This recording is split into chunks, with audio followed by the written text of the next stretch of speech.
What's up everybody, it's Amy here from Amy's Art Alchemy. Welcome back to my channel, the place to go to for tips, tricks, tutorials, and all things art related.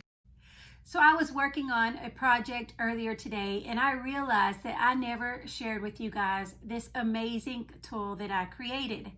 I made this back probably in January, and here it is December, and I never shared it with you guys. I got busy working on other things and I just forgot, but this is too good not to share.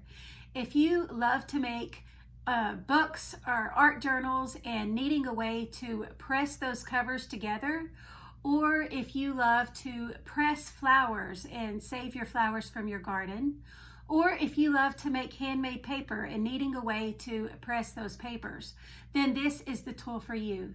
This tool is a 3-in-1. It is amazing, and it was just a brilliant idea, and I just have to share it with you guys. Now, I'm sure somebody along the way has made one of these, because most brilliant ideas have been thought of by many people, but I'm just excited to share with you guys something that I created that I use all the time for all three of those things. I love saving my flowers from my garden, so I'm always pressing flowers. I love making handmade paper. If you've never made handmade paper, I do have a tutorial on how to make that, so definitely go check it out. It's the Paper Alchemy series, and you will learn a lot from it. It's a lot of fun, and I would highly encourage you to give it a try. And I also love to make my own books and art journals. And I wanted a fancy press. You see on the internet all these really fancy presses that you can do all these things with. Now, I do have another flower press that I use that I will share with you guys this spring whenever I go to press some more flowers. But I also wanted another one because they do different things. There's a reason, but I'll wait and share that one with you in the spring. And then I wanted something that I could press my covers together whenever I'm making my books. And I came across 2 cutting boards at Walmart. They were $10 each. You ready for this?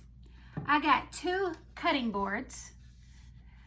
I took 4 carriage bolts, added some wing nuts. I was trying to think what they were called. Some washers and wing nuts, and you have yourself a press. Now, things I have learned from this. 1, it's amazing, so definitely go make yourself one. 2, if you make one, there's no need for these center holes.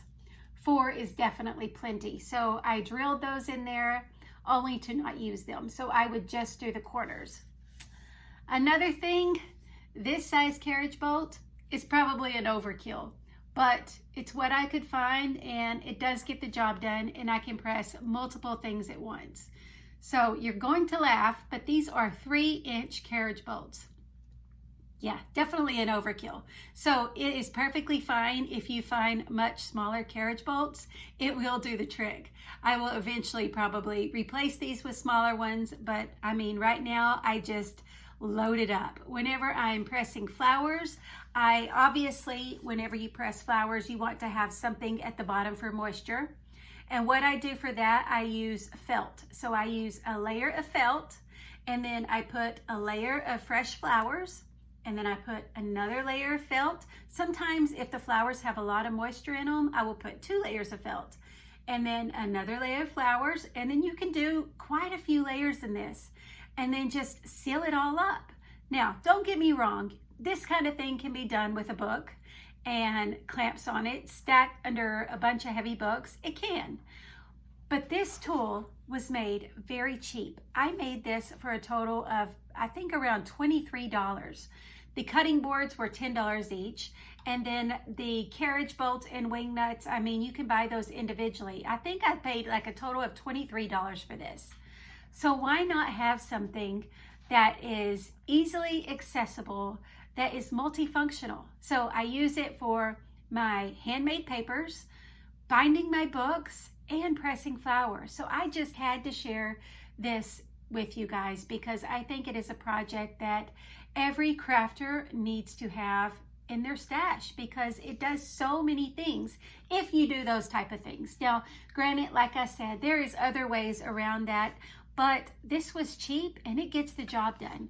Now, I do plan on going back, and I will make a video of this, and doing a really pretty design on this. I'm going to paint, obviously, and probably, that makes no sense. I will be painting some flowers on this, I'm sure. So that will definitely be a tutorial for another day, but I wanted to get on here and show you guys this amazing 3-in-1 tool that I think everybody should make.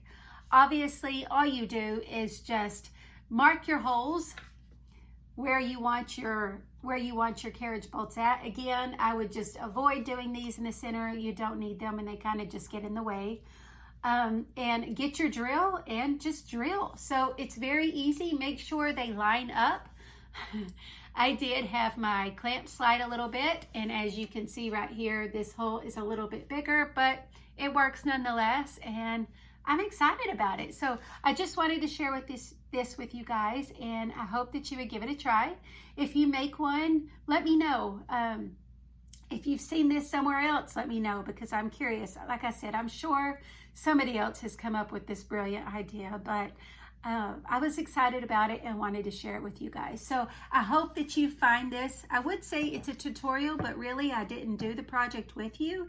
So it's kind of a tip tutorial because I told you how to make it, but either way, nonetheless, I hope that you enjoyed this video. I hope that you find this tool useful, and I hope that you make yourself one. So I hope you all are happy, healthy, and well. Don't forget to like, share, and subscribe for more tips, tricks, and tutorials. We'll talk to you guys next time. As always, happy crafting.